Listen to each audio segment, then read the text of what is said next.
My lecture will be about the exhibition Carambolage and about a project that will take place in the Pushkin Museum in 2021 in the same spirit.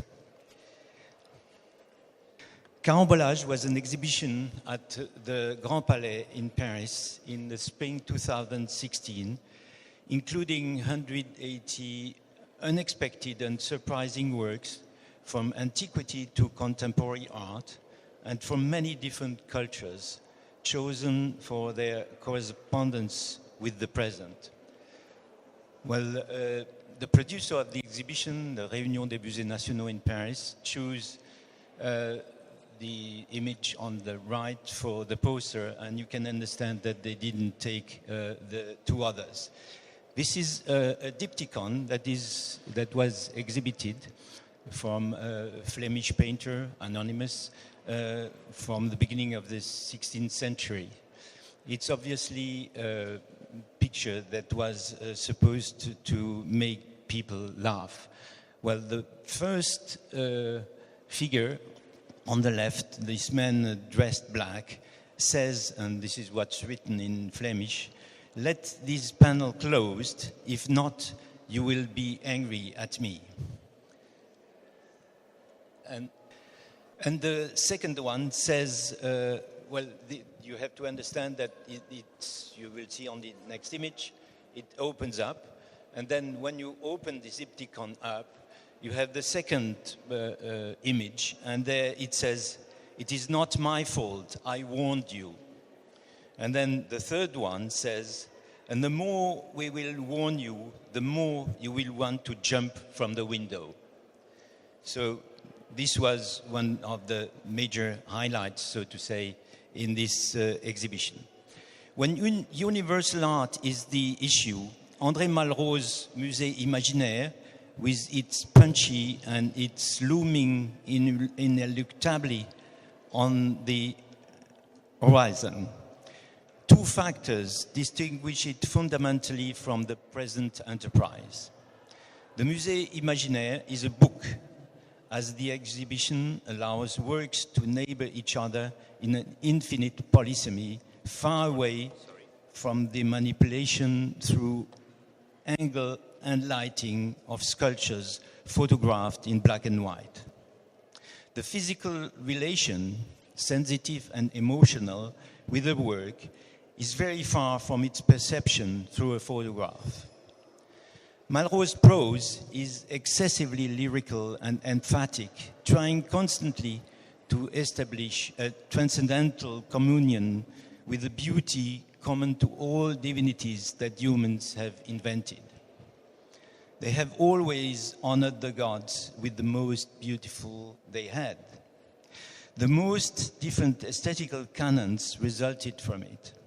It seems more consistent to try to understand them in their incredible diversity than to throw them in a common pot where everything is in everything in the name of a universal beauty.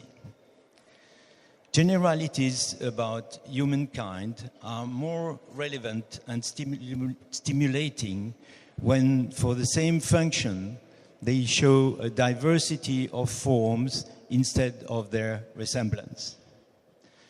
A beatific universalism, as well as an absolute relativism, don't serve the cause of humanism.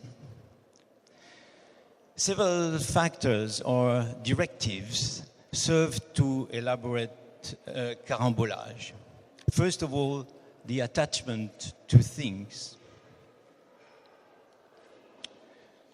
Recent anthropology has defined objects in their intense relation to humans and their interaction up to the point that they may be considered as personalities with their biographies and various destinies. Neither in substance nor as metaphors, but in terms of function. This is a tabatière, a tobacco box, of the late 18th century or beginning of the 19th century. It was very fashionable at that time for couples to have an eye of the other one. And when they were separated, the partners of the couple could look at the eye of the other, or one can even think that the eye of the other one was checking or looking up the other one. They were on boxes like this, or sometimes on jewels like rings or brooches. The exhibition Carambolage attempted to revive this pragmatic form of thinking, a practical philosophy taking material form in objects. As a counterpoint to the abstraction of language, it is attempting in an interpretation of the world as an experiential whole founded on sensorial perception. The museum is the place where values are looked for. The second directive was to assemble and compare works of all origins belonging to universal art and avoid technical and chronological categories, and also replace chronological linearity by an analogical sequence. Contextualizations long remained the untouchable paradigm of museum organization. All works in a museum should be shown surrounded by others of the same period and origin. The fact is that a museum is a receptacle for objects extracted from their context. The only exceptions in this rule are arts contemporary with the museum movement of the 19th and 20th century. The museum, therefore, created its own context, its own architecture, decor, and furniture. Recontextualization is delusive.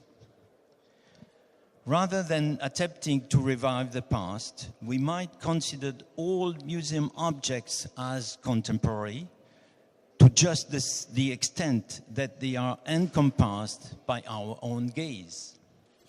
This is the sense of Duchamp's famous remark, probably borrowed from Odilon Redon, "The spectator makes the picture."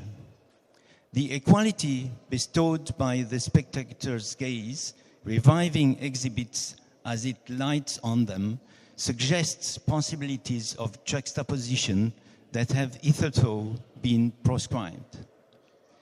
New kinds of association can be established.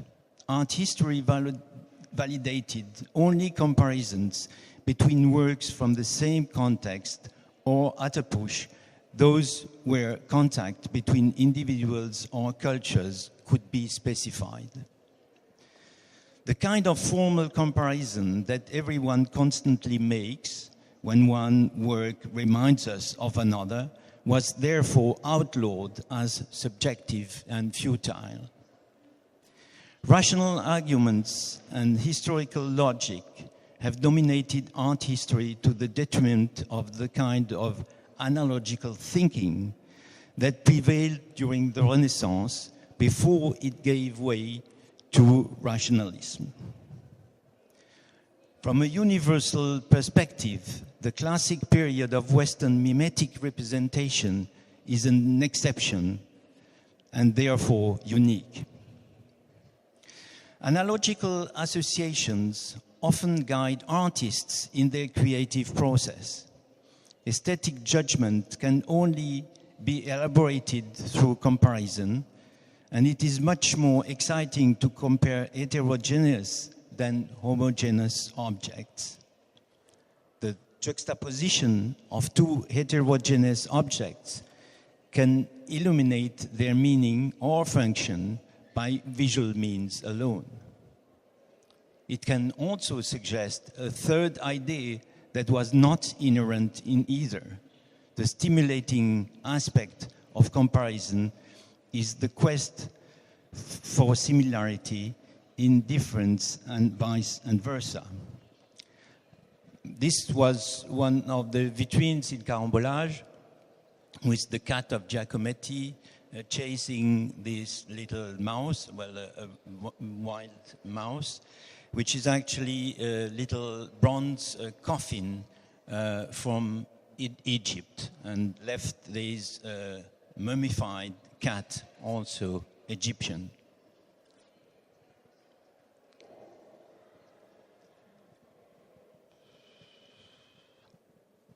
Ah, now it goes too fast. Okay. To select the third directive was to select works according to their visual impact and their correspondence with modern and contemporary art, and to avoid the usual hierarchies between major and minor, high and low. And here you see Etruscan sculpture of the 4th century BC. It's probably an Aphrodite. It's not absolutely sure. And it's quite certain now that Giacometti actually saw this piece in the Louvre, where it was exhibited at the time when he made dozens of sketches in the antiquity departments of the Louvre in the 20s and 30s. This is a talismanic shirt, just to show you that we had really high and low in carambolage, because this was found in a dump in the Dakar area. There are local people that sort everything from the dumping places, and all these sorts of objects that are for magic and talismanic wishes or protection that people wear underneath their cloth and that they give away at a certain time because it doesn't work anymore, they're not interested anymore. So this was collected by a French anthropologist in this dump in Dakar, and it's a very highly magical object. Artists, like collectors, admit no constraints in the connections that they make with the past. When artists don't collect, they content themselves with spinning on the wall of their studios reproductions of pieces that have a referential value in their eyes. These works act as a kind of reminder and often have no formal relation with the artist's oeuvre, but offer solutions to certain questions exercising the artist and his contemporaries. The fourth directive was the experience of previous similar transhistorical exhibitions. Art history tends to confine itself to textual reference, whereas many significant curators prefer to trust their visual experience. Their memories are marked by exhibitions that they have seen, works that have strongly impressed them in the flesh rather than in reproduction, and juxtapositions that transformed their perspectives. This form of transmission is difficult to talk about because it has been little studied. It rests on oral testimony and photographs of the ways in which an exhibition was hung.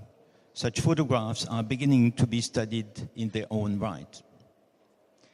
Exhibitions and the display of a museum are ephemeral and leave little trace. A curator expresses his interpretation of art in the way in which the collection of his museum is hung.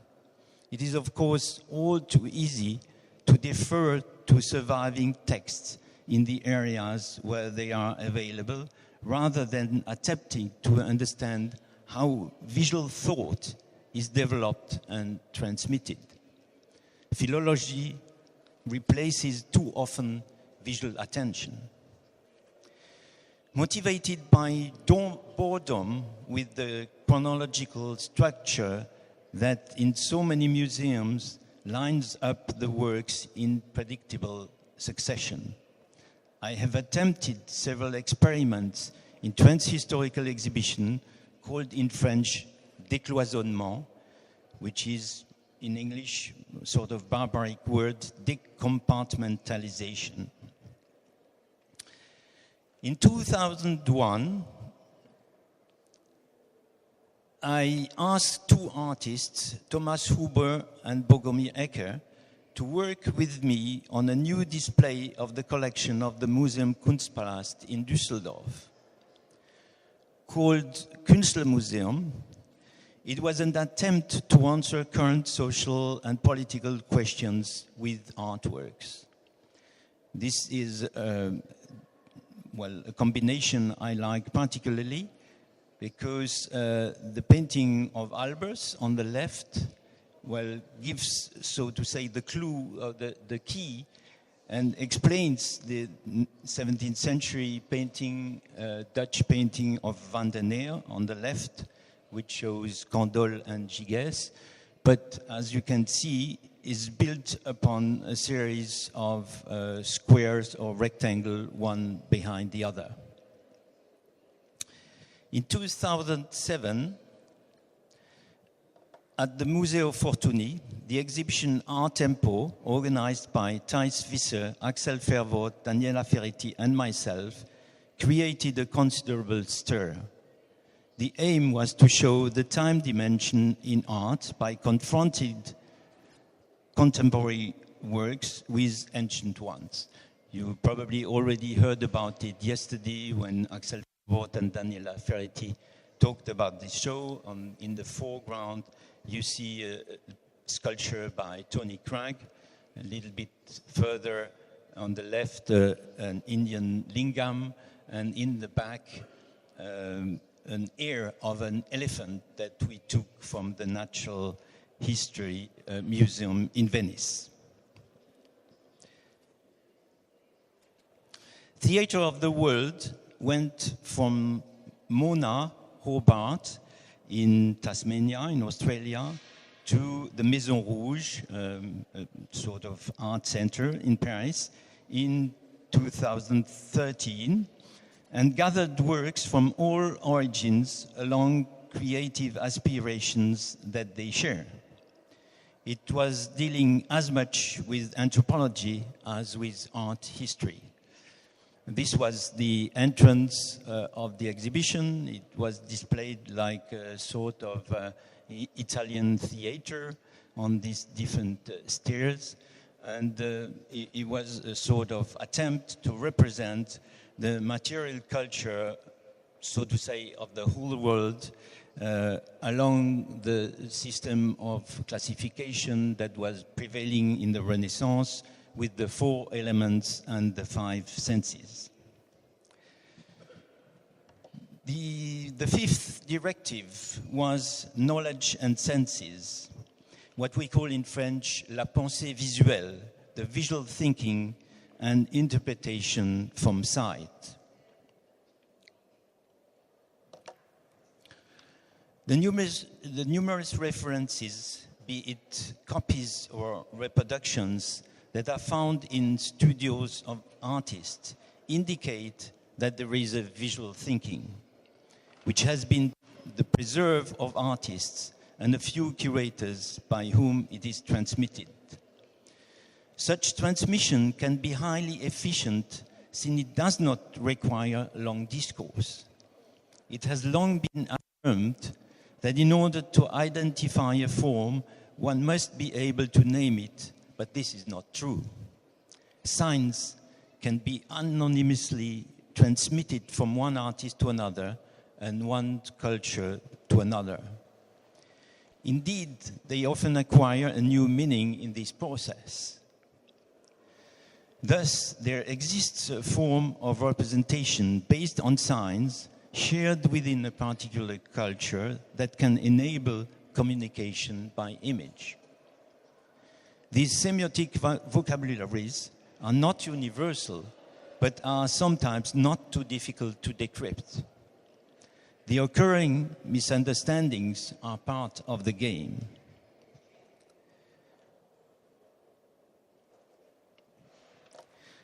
Repertoires of forms and images retained in the visual memory served all kinds of comparisons that transcend the categories of art history and deserve greater attention and consideration. These paintings of Hero is named the background of Jackson Pollock, and you see how he represents all the references Jackson Pollock had in mind when he created his first drippings. There is a need to educate the senses and confirm visitors in the validity of their own judgments. Works of art are vehicles for dreams. They stimulate the imagination and inspire emotion. The pleasures of a museum should be like that of the concert hall or theater. Visitors should not be subjected to long speeches reducing them to the status of pupils. One goes to a concert or play not to learn, but to enjoy. It is the task of curators to present works so as to create meaningful and thought-provoking associations. Carambolage was above all visual.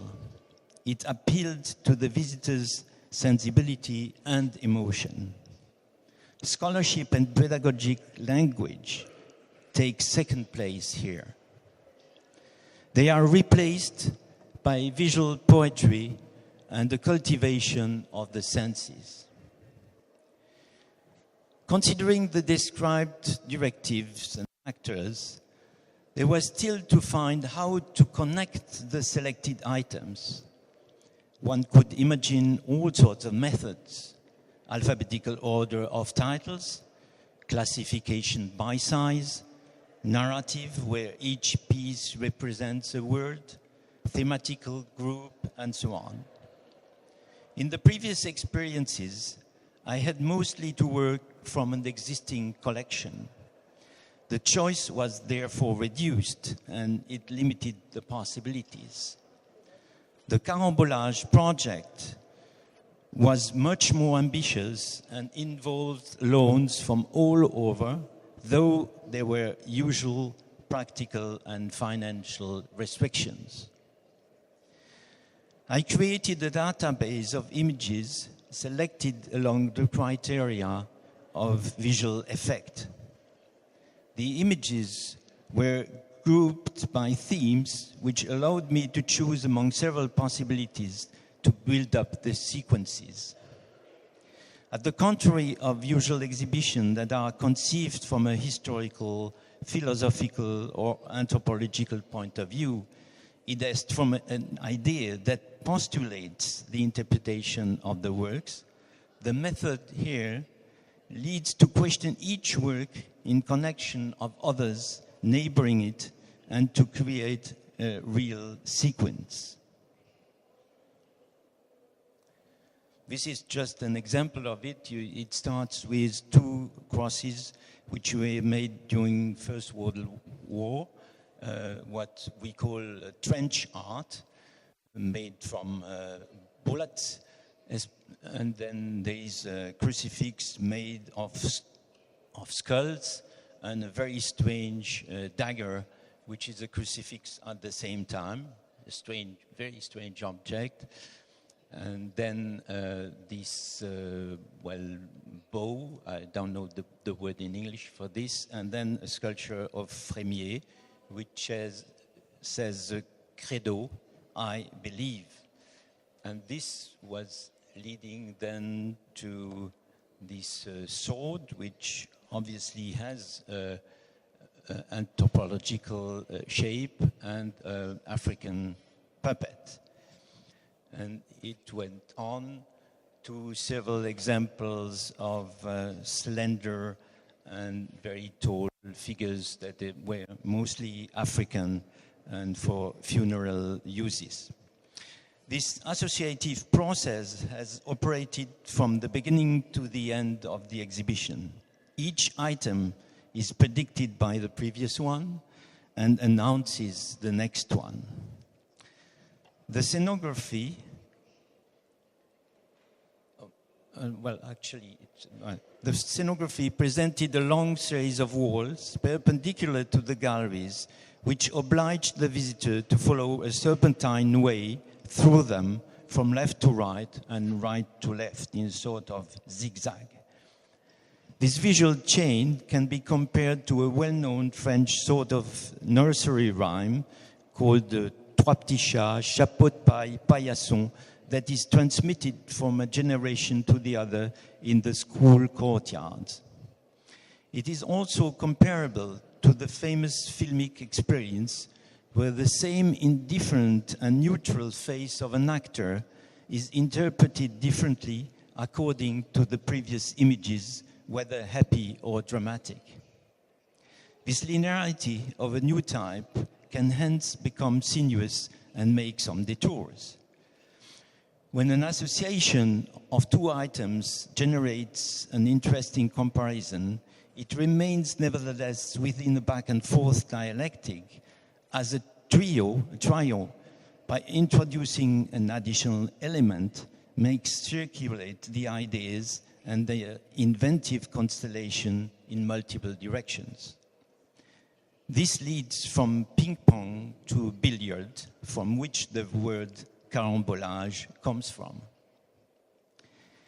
Here, the linkings follow simple formal or semantic association, which don't request a scholarly knowledge like the Greco-Roman or Christian mythology. In fact, thematic groups are reconstituted, but they are always related to each other. For instance, here you have a sculpture of Frémier on the left. It's interesting to know that this sculpture appeared, the first version of it appeared in the middle of the 19th century, in 1859, and it was very heavily criticized because the girl that the gorilla takes with him looked unconscious or dead. And the public thought that she had been raped just before by the gorilla. And, it was a disaster for Frémier, who was actually criticized during a year for having done that. And then he made a second version in 1887 with the woman taken by the gorilla, but fighting against him, very alive, and is the one. And at that time, he won a medal. So in between the two versions, separated by almost 40 years, there was an enormous evolution of the minds. It was the time of the debate and discussion about Darwinistic ideas. And there is a lingam, which is a phallic symbol here for Cambodia of the 10th century, used in rituals and ceremonies. And on the right, a Tibetan bronze sculpture of 16th, 17th century, showing Samvara with his partner in a coupling. The playful character of the guessing games, as well as some transitions, require a thorough attention to the work in order to grasp the significant detail which leads to the next work. There is a double advantage in this method. It avoids the monotonic and repetitive effect of the common thematic exhibition, and it makes universal art accessible to anyone. No need here to know the history of art. The pleasure lies in the associations of strong works and leads to a traveling in times and space.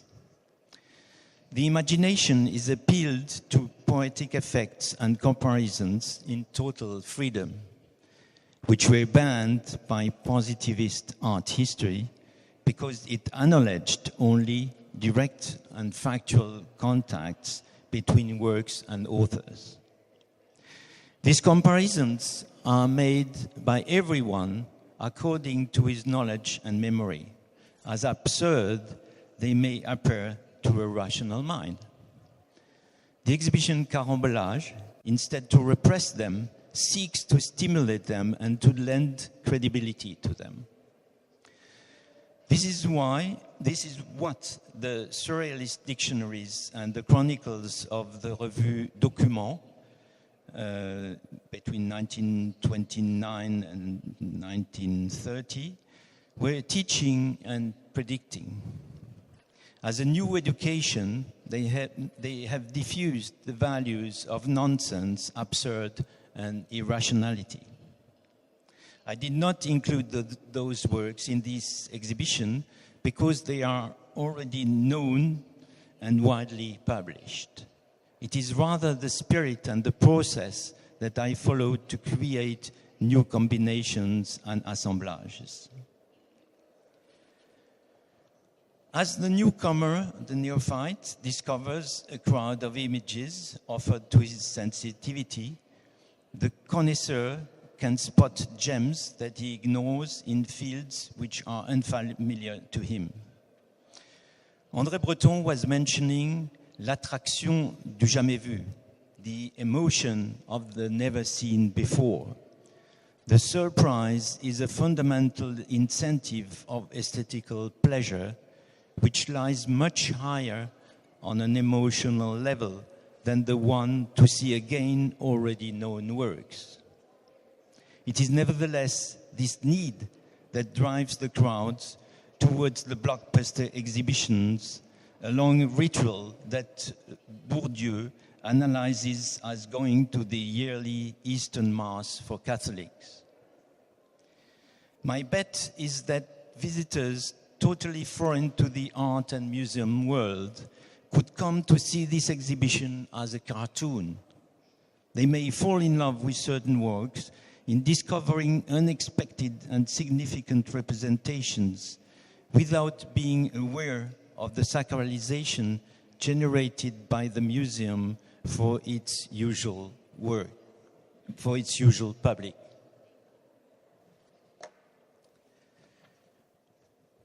Modern and contemporary art delivers the basis for the criteria to choose the works. The dozen of living artists represented in the exhibition are among those who inspired me most, with whom I had regular discussions and from whom I learned most. The purpose of the exhibition is not to deliver a pedagogy of quasi-mechanical formal connections between ancient and modern works. Here is a piece by Christian Boltanski. It is the shadow of this hangman that was in a little room seen from a distance. Some works refer to modern doubles without being both presented next to each other. The engendered reaction would be too flat. Some figures, like the Giacometti, have become such archetypes that they have changed our gaze on ancient pieces. The reversal of the proposition leads to Pierre Bayard's plagiat par anticipation, plagiarism by anticipation, which abolishes the sense of time and the chronological cause-to-effect reasoning. It is not possible for any art-educated person to look at the Etruscan Aphrodite of the Louvre without thinking of Giacometti, who has most probably seen it. For the neophyte, what matters is that he discovers several tall and slender representations of the human body, and it is not so important that he doesn't make the relation with Giacometti. If leaving the exhibition, he is curious enough to try to know more, he will necessarily find an image of a Giacometti, even its price is on the market.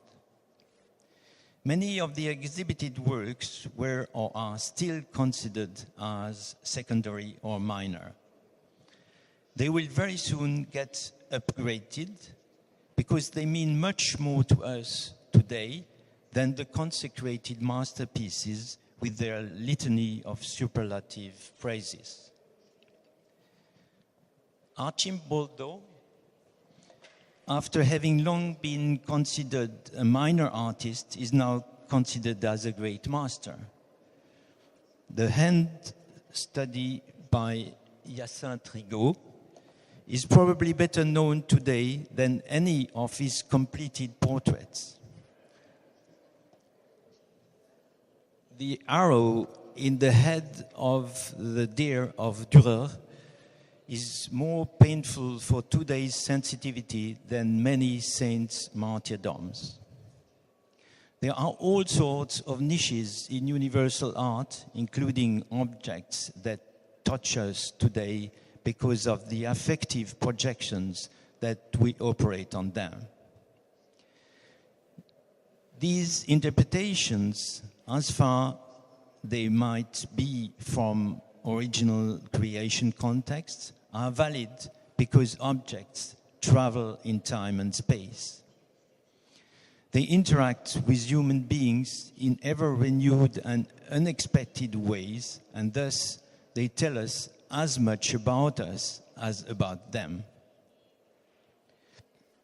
Mummies and human relics, long considered as macabre and relegated in dark corners, operate an increased fascination. Now they are shown with the utmost respect. Move us the more that the mourning signs have been erased in our societies. And here you have a skull of the Solomon Islands in the Pacific, decorated with all sorts of sculpted shells. And on the right, a woodcut by Hokusai, showing a dead husband discovering underneath the mosquito net his wife with her lover. The taste evolution is such that many works requested for this exhibition and before relegated in minor galleries or in storages have today pride of place. They have gone from a status of atypical or minor work to the status of major work. Could we postulate that a part of these works may become the masterpieces of tomorrow? The question seems arrogant because the selection depends completely from its curator and it's therefore immediately judged as subjective.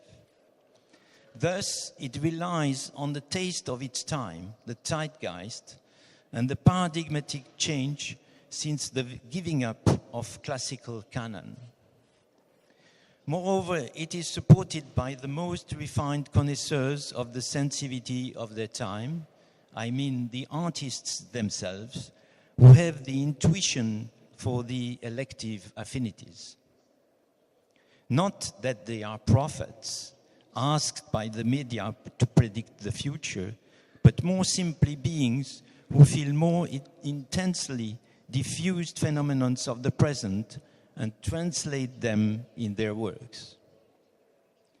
The spirit of the time that some know how to put in shape with their own sensitivity balances the romantic idea of genius which would escape it. Furthermore, with the proposal of the plagiat par anticipation, it should allow to question the aura and the excessive powers attributed to the authors. Carambolage federates a certain amount of ideas in the air and draws quite radical conclusions. In this sense, it belongs to the taste of its time. The exhibition unwinds a sequence of analogies and associations, not a real narrative, because it is up to everyone to build it up according to his stock of knowledge. It follows the Lauf der Dinge, as in the marvelous film of Fischli and Weiss, where the movement of each object provokes another one in a chain reaction, which becomes an allegory of the flux of life. as only few things escape the artists despite the dogmas of their time, works that were in the past marginal and repressed find a renewed interest. Others are interpreted freely according to our expectations. Facing these associations, the contact with the work and the freedom of view are privileged. No label next to the works.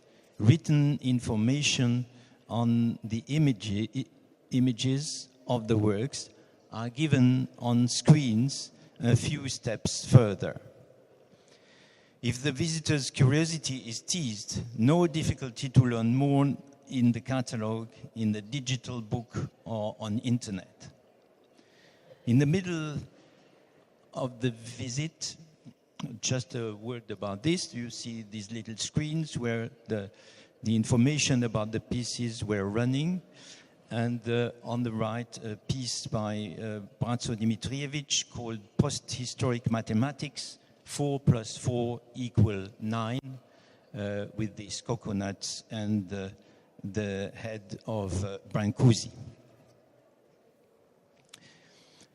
In the middle of the visit, there was a big wall with all the pictures of the exhibits so that the visitors could try themselves their sequence of objects and bring an alternative to the curator's one. Common preoccupations to human beings with their various answers, resonance of society problems, aesthetical pleasure freed from historiography, discovery of little-known works, playful experience of a domino sequence, invitation to play with its own imagination were the characteristics of carambolage. It had the ambition to address a public wider than the one who usually goes to the Grand Palais in Paris. The success of the Museum of Old and New Art in Hobart, in Tasmania, which opened in 2011, has not failed. Its initiator, David Walsh, has conceived it along the same ideas, naming it in a provocative manner a Disneyland for adults. As well as the reproduction era at its time, the computer will not kill the museum as long as it will know how to adapt to renewed forms of pleasure and avoid to close itself down into academic and doctrinal knowledge. The objective was not a nostalgic immersion in history, but an insight into the desires, fears, and hopes of humanity as these are transcribed in material culture.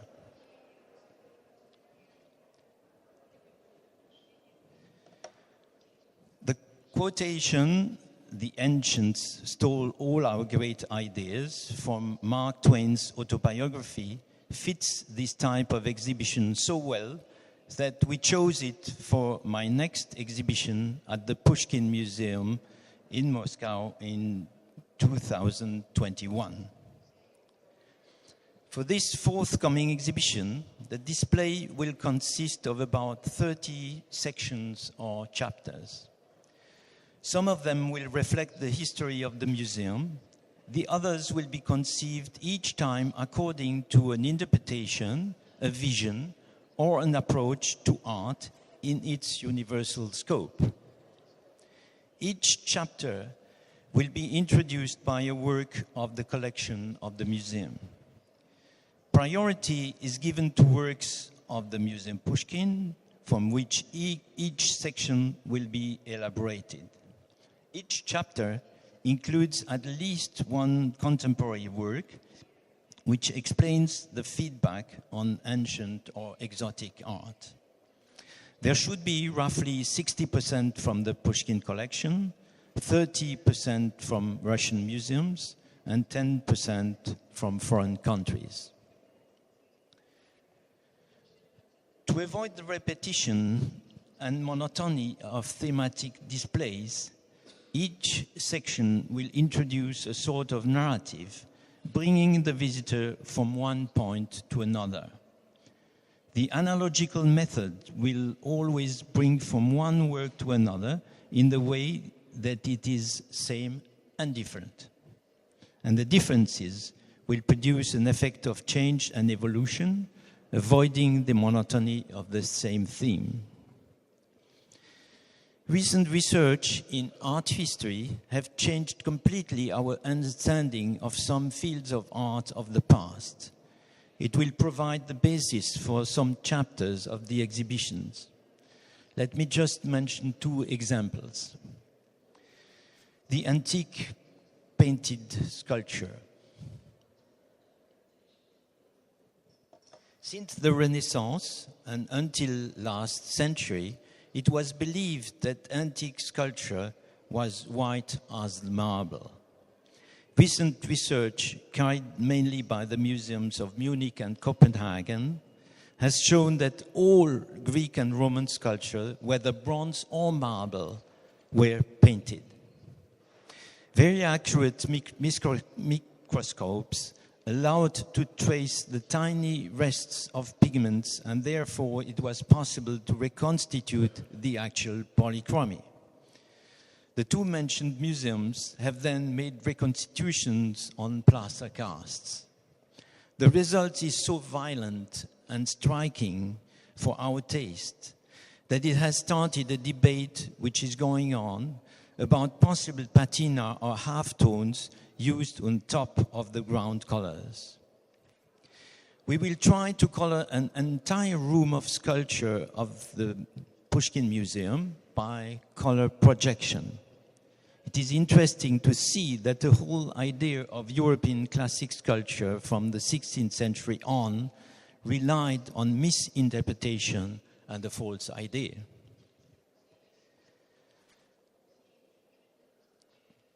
Another field is the comic painting in 16th and 17th century.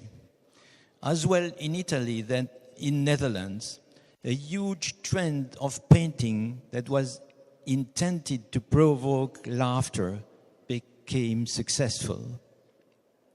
For Netherlands, the amount of paintings is estimated to nearly 2,500 pieces that were overlooked by art historians until recently. The themes are carnival, falls, drinking, love, and sexuality. A current exhibition called The Art of Laughter is shown at the Frans Hals Museum in Haarlem right now.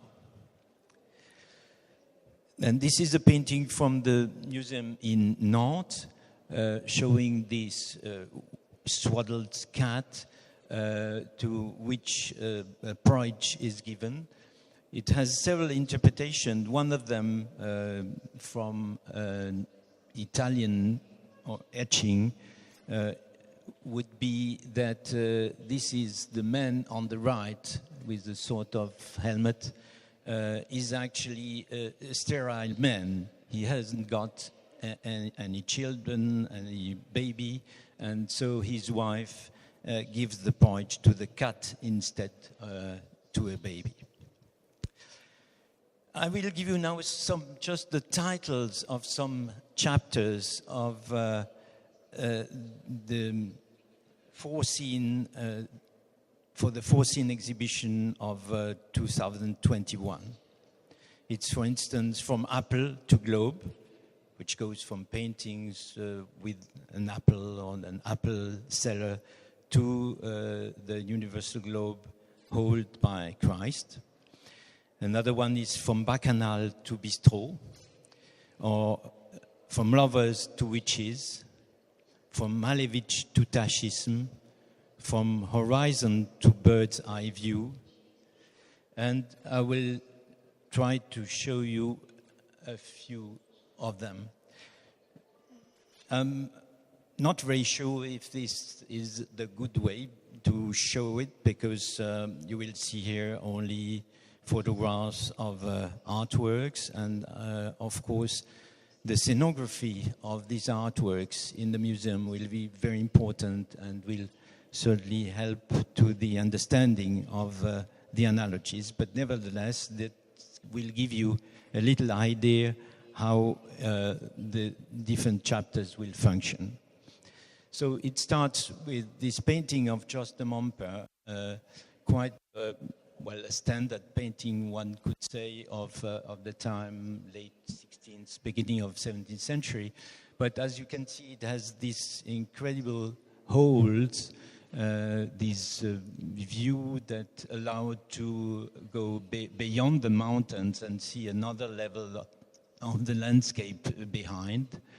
And well, these fantasy landscapes and mountains were quite common at that time, and of course it didn't refer to any existing specific place that one could represent or depict. And this, well, stereotype of the arch in the mountain is represented very often by all sorts of painters, but it connects in a very interesting way to what is called les pierres de lettrés, the scholars' rocks that were collected in China, which are these very strange rocks found like that with many holes, and the hole has a very important signification in Chinese philosophy.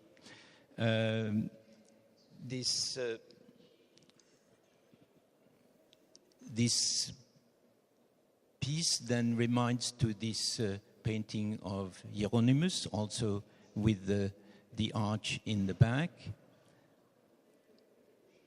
And that is translated then into architecture in these little models, as well as in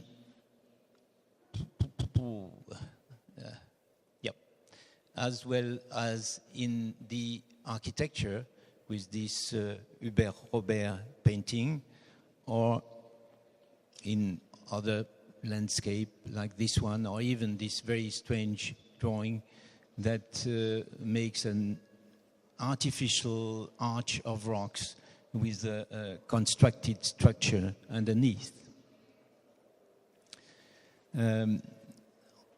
On the right, there is this Hubert Robert painting showing the destruction of a church and with the falling stones. And the Japanese woodcut on the left shows these workers, well, throwing tiles where one is not absolutely sure whether the tile is thrown up or down here. This goes on with Impressionist painting, with the Falaise d'Étretat of Monet. And it leads, strangely enough, a little bit connected to the Chinese rocks, to this abstract sculpture of the second half of the 20th century, this sculpture by Chauvin, and the famous harp sculptures, Ptolémée. You may remember that these sort of sculptures were taken as caricature of abstract art at the time when they were done in the 50s, and very often showed just to make fun of abstract art.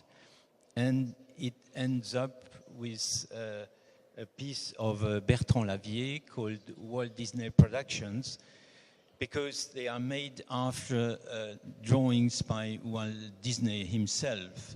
Walt Disney made a cartoon of Mickey Mouse in the 40s that was called Mickey Mouse at the Museum of Modern Art. And then in the cartoon, he drew the paintings and the sculpture, which were not existing ones, but some that he himself invented and in a way created. And then Bertrand Lavier has taken these very little tiny drawings from the cartoon and has given them a sort of second existence by doing either the paintings or here the sculpture.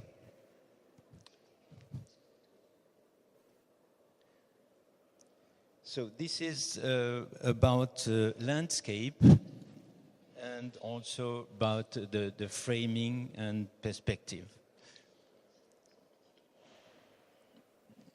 So you know these typical landscapes of the 17th century in Dutch 17th century paintings. There is 1/3 of earth, of land, and 2/3 of sky. And this is a sort of scheme that comes back all the time in the paintings. And this goes on like in this landscape of Courbet. Sometimes at the same time in the 19th century, the proportion is reversed, as in this Whistler painting. And here we have a painting of Coingy, which makes it even more radical with just these two colors, and but still always these 1/3, 2/3 repartition of the space.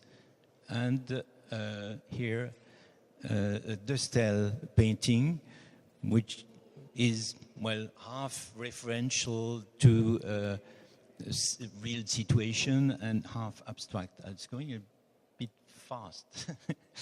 Thank you. And then this incredible Strindberg painting, where the corner is black and one doesn't know what he really meant. It's obviously very painterly. It cannot be just a window. It's something deep, which is real painting, and a very strange effect that he has done. And that leads us to Rothko, still with this same proportion of 1/3, 2/3, which one can read as a reference to traditional landscape. And here we have the two solutions made by Nimouchin, and ending up with the Red Cavalry of Malevich on these well, different layers of color as a basis for this army demonstration. Also, we have a series of painting of the late 19th century, especially French paintings, that relate very much to Japanese woodcut. This is well stated by art history. You know that these painters at that time looked very much at Japanese art. And you see how in the VR painting, the door handle becomes as important or even more important than the figure in the back. And it relates very well to this Japanese woodcut of an interior with a paravent. And a very similar situation with this Degas painting, with this strange staircase in the upper left corner, well, very close to the Japanese woodcut. Here the Vallotton, always the same strange way to frame a part of the port here with the ship, and with, again, a very strange well, horse seen from the back. And again, Menzel, Adolf von Menzel painting with pieces of body, of arms and legs in plaster connected to this Japanese woodcut. And a Bakst painting with this lady at the table. that brings to Toulouse-Lautrec with a glove on some stairs, but which are treated exactly like the Japanese woodcuts. And there, this very typical way of doing the patterns of the textiles that are treated in a very geometrical way. And this leads to this Rodchenko, where the geometric pattern is given by the shadow. And then there is another sequence where I tried to show the way that one looks at a landscape. This is where the site is really at the level of this cone. And the succession of painting will show always the site going a little bit higher, like here in the Veneziano painting, and what we call in French perspective cavalière. That is, when you are on a horseback, you're a bit higher than normally, and then you see from a little bit above, and it's going always a little bit higher. Like, well, these two paintings, the Van Kessel with the sheets on the meadows, and the Van Gogh with the furrows in the same way as the sheets.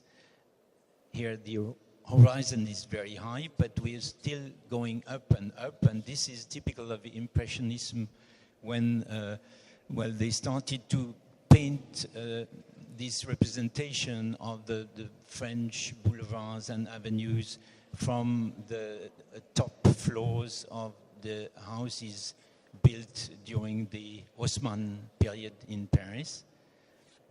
And it even comes to a dramatic photograph of the demonstration of the 4th of July 1917 in St. Petersburg, where a machine gun on the top of the roof was shooting at the demonstrators. And we end up with a sort of 90-degree view of Rodchenko looking down to the street. This is another type of view from Japan. And not to forget that Aboriginal Australian painters also made representation completely seen from the sky, from a bird's eye view. These are people, you can see the imprints of the feet and the little mark on the top and the bottom are actually the sitting warriors. And you have in the middle, well, the result of the battle with all sorts of weapons, the boomerang, the shields, and the knives and spears. And, well, that leads us to, well, a map to the plan of St. Petersburg made by Sokolov in 18th century. And, well, just a few other representation of strange perspectives that were completely different to the ones built up by European culture. And this, well, experiment of Kandinsky to make a perspective that is, in a way, surrounding the viewer. And I end up with this Sakharov,